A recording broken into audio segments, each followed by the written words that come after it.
Some betrayals don't come with loud arguments or shattered glass.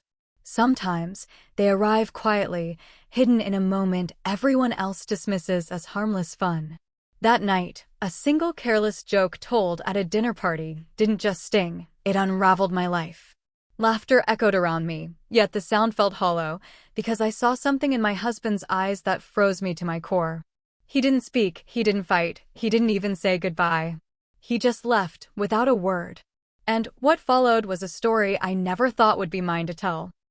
I used to believe my life was safe, predictable, almost enviable to those who looked from the outside in. My name is Claire, and for years I thought I had everything I ever wanted.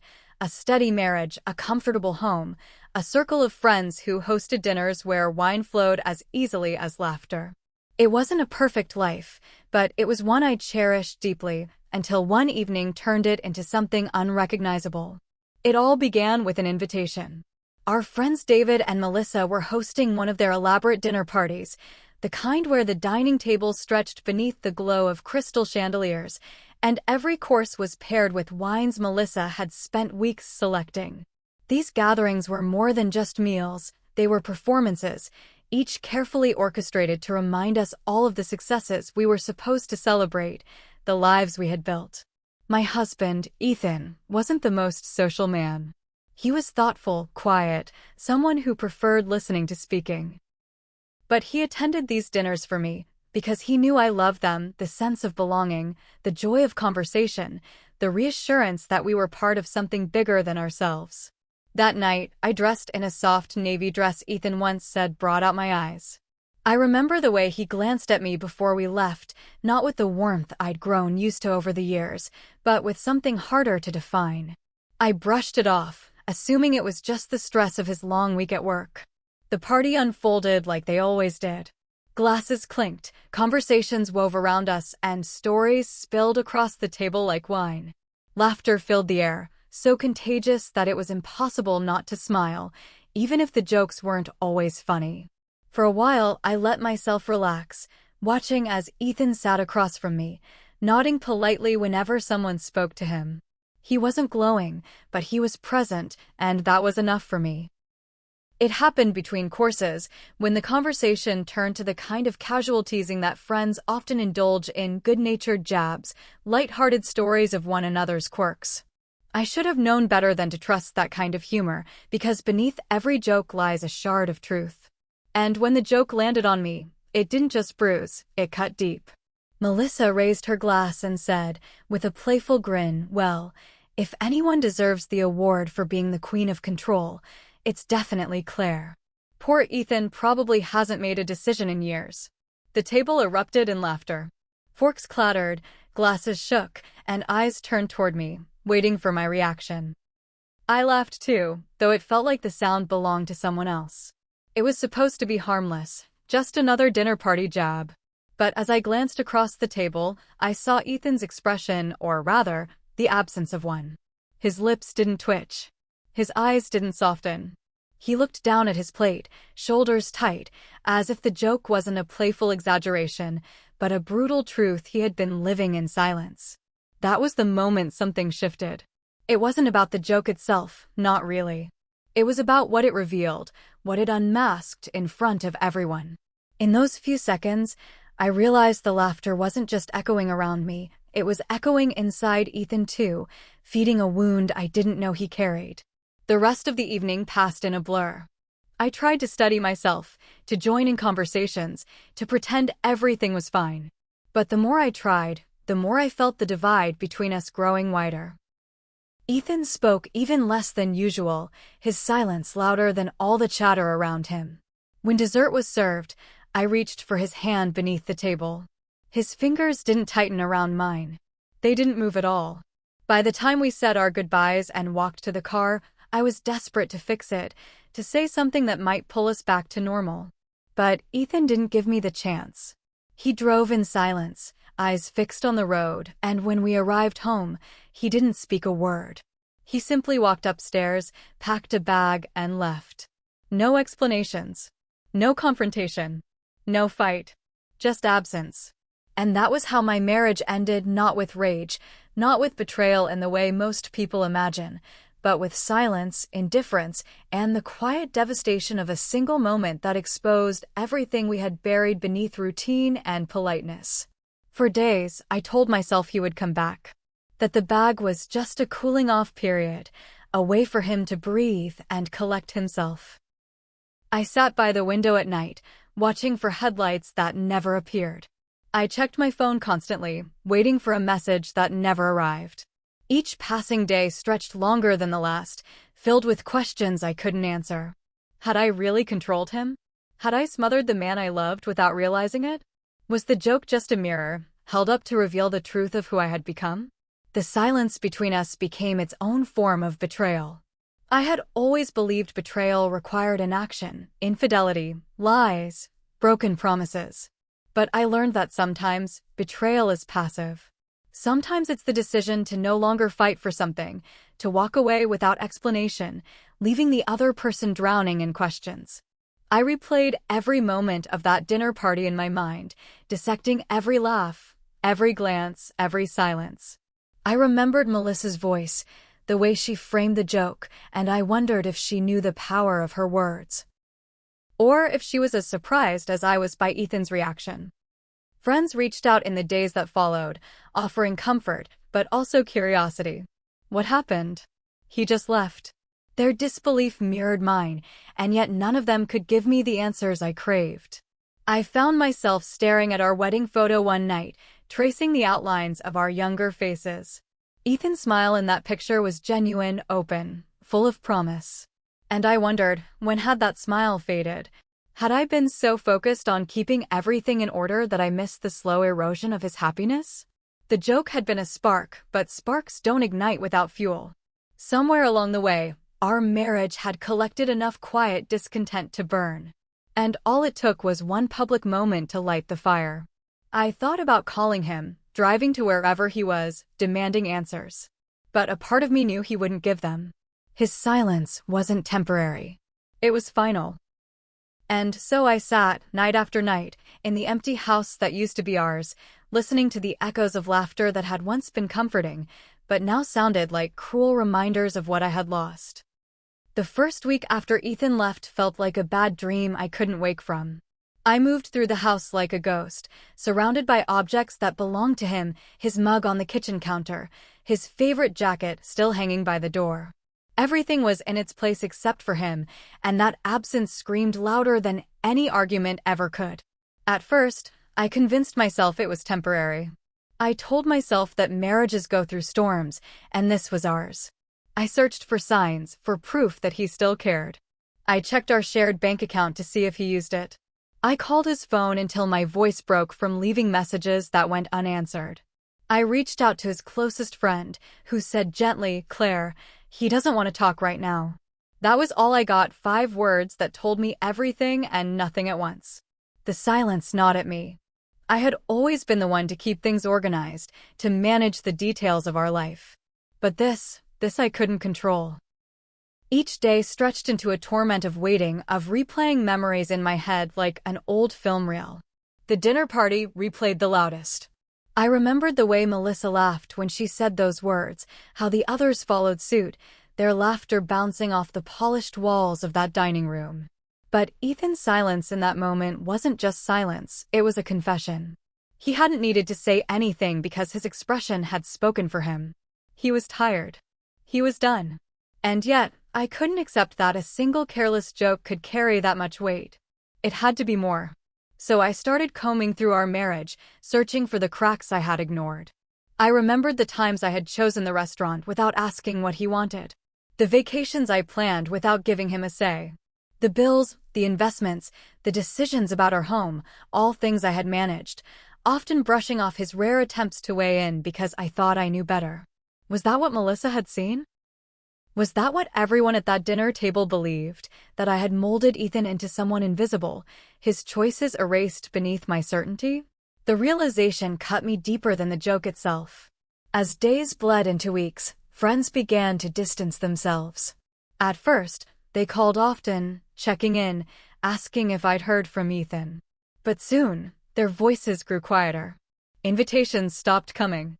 And when I did see them, there was always that look, pity mixed with curiosity, like I was a cautionary tale unfolding before their eyes. Melissa, of course, was the one I thought about the most. I wondered if she regretted saying it, if she even realized the impact of her words. But when I finally saw her weeks later at the grocery store, her expression told me otherwise. She smiled, her eyes darting nervously, and said, "I've been meaning to call, Claire." I didn't think he'd take it so personally. Her words echoed in my head long after she walked away. So personally. As if Ethan's absence was a mere overreaction, an inconvenience rather than the end of everything we had built. The injustice of it stung. My life had unraveled because of a careless remark, but I carried all the weight of it. Ethan had simply disappeared, leaving me to absorb the whispers, the judgment, the endless speculation. People wanted to know why he left, and when I couldn't give them an answer, their silence said what they were too polite to voice. Maybe the joke was true. I started to question myself constantly. Was I the villain in this story? Had I been blind to the slow suffocation of our marriage? Or had Ethan betrayed me by choosing silence over honesty, by abandoning our vows without even attempting to repair what was broken? I searched for him in places I thought he might go. The park where we used to walk on Sunday mornings. The small cafe he liked downtown. Even the cabin upstate where we once spent a winter storm together. Each time, I came back empty-handed. He wasn't just gone from my life, he had erased himself from every corner of it. The loneliness grew heavy, but heavier still was the shame. I couldn't escape the memory of the laughter at that dinner table, the way people looked at me when the joke was told. It replayed in my mind not as a funny story, but as a public unmasking.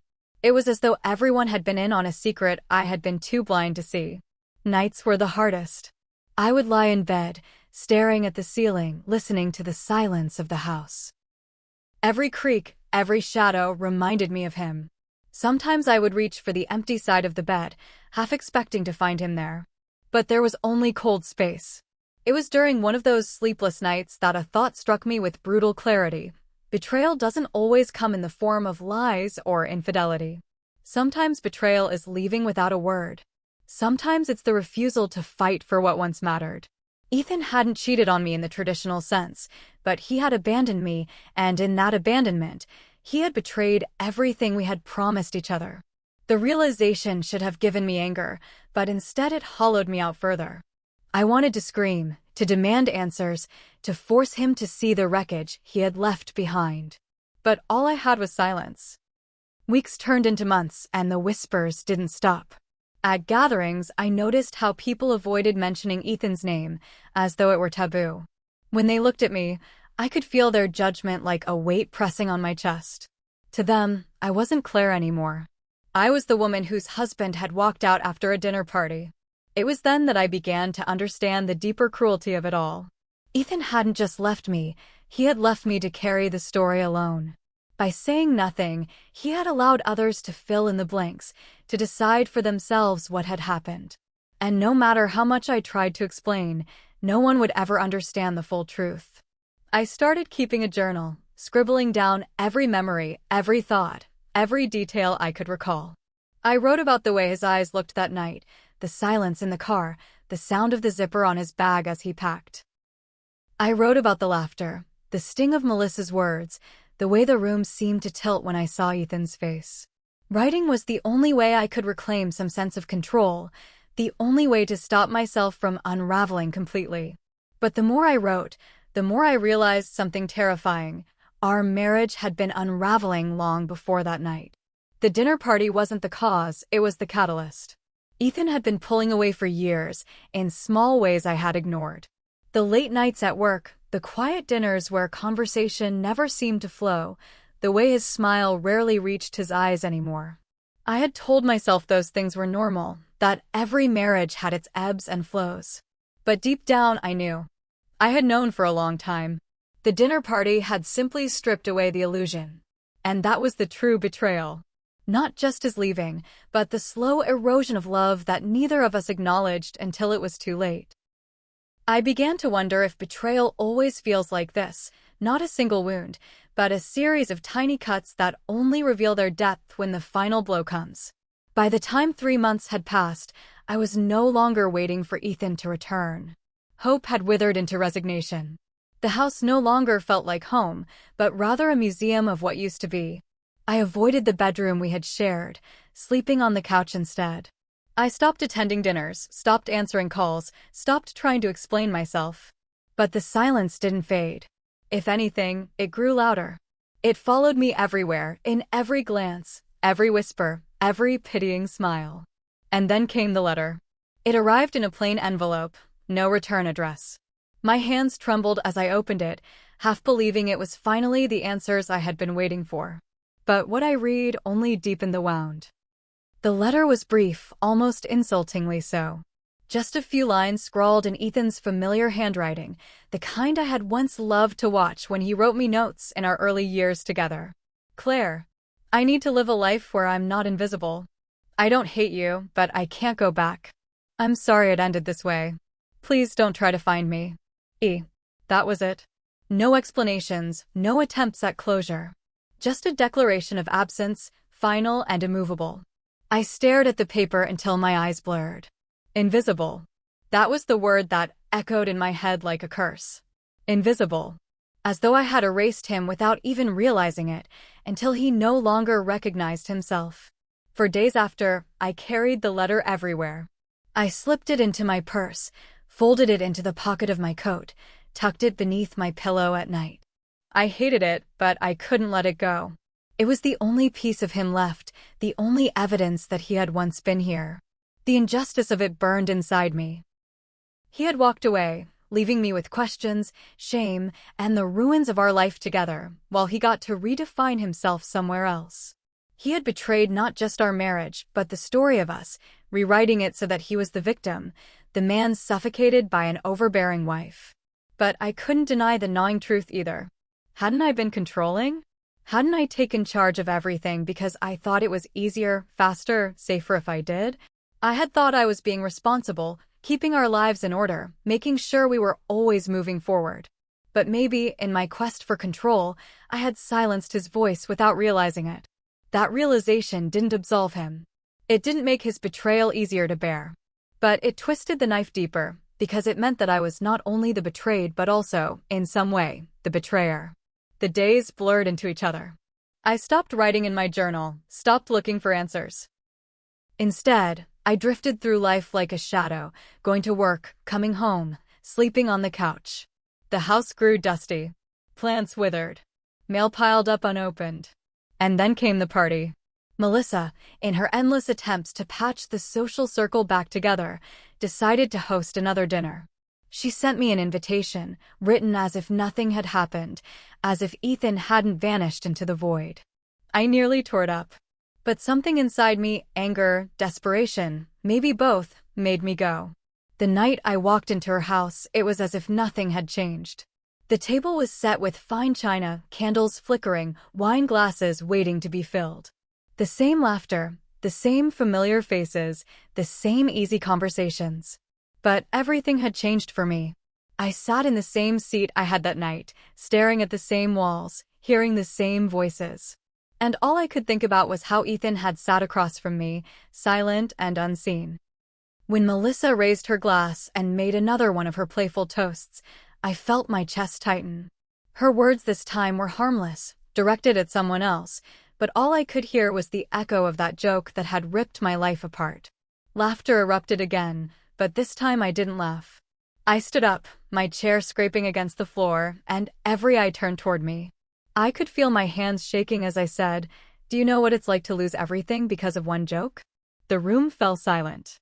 Forks froze midair. Melissa's smile faltered. I didn't wait for an answer. My voice trembled, but I kept speaking, words pouring out of me like poison I had carried too long. "You think it's harmless, this little game of yours. Laughing at each other's quirks, turning people into punchlines. But do you know what happens when someone takes it home? When it cuts deeper than you intended. My husband didn't just walk out of a dinner party that night, he walked out of my life. And I've been left with nothing but silence." Melissa's face went pale. Others shifted uncomfortably, glancing at each other, at the floor, anywhere but at me. I left before anyone could respond. The drive home was a blur of headlights and tears. But when I walked through the door of my empty house, something inside me shifted. For the first time since Ethan left, I felt something other than despair. I felt anger, not just at him, not just at Melissa, but at myself for letting silence consume me. That night, I went back to my journal. I wrote everything, pouring out the rage, the grief, the betrayal. I wrote until my hand cramped and the pages blurred with tears. But when I finally stopped, I felt lighter, as if the weight I had been carrying had finally begun to lift. And that was when I realized Ethan had taken himself out of my story, but he hadn't taken my voice. He left without a word, but I was still here. And I could choose how this story ended.